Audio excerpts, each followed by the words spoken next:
Un propriétaire sortit tôt le matin afin d'engager des ouvriers pour sa vigne. Il convint avec eux de leur payer le salaire habituel, une pièce d'argent par jour, et les envoya travailler dans sa vigne. Il sortit de nouveau à 9 heures du matin et en vit d'autres qui se tenaient sur la place sans rien faire. Il leur dit, « Allez, vous aussi, travaillez dans ma vigne, et je vous donnerai un juste salaire. » Et ils y allèrent. Le propriétaire sortit encore à midi, puis à 3 heures de l'après-midi, et fit de même.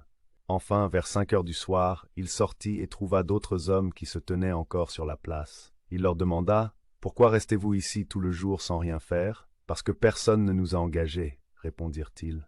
Il leur dit, « Eh bien, allez vous aussi travailler dans ma vigne. » Quand vint le soir, le propriétaire de la vigne dit à son contremaître, « Appelle les ouvriers et paie à chacun son salaire. Tu commenceras par les derniers engagés et tu termineras par les premiers engagés. » Ceux qui s'étaient mis au travail à 5 heures du soir vinrent alors et reçurent chacun une pièce d'argent. Quand ce fut le tour des premiers engagés, ils pensèrent qu'ils recevraient plus, mais on leur remit aussi à chacun une pièce d'argent.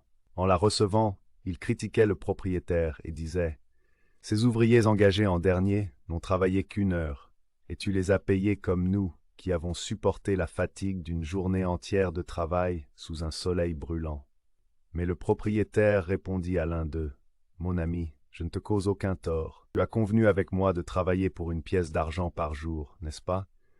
Prends donc ton salaire et va-t'en. Je veux donner à ce dernier engagé autant qu'à toi.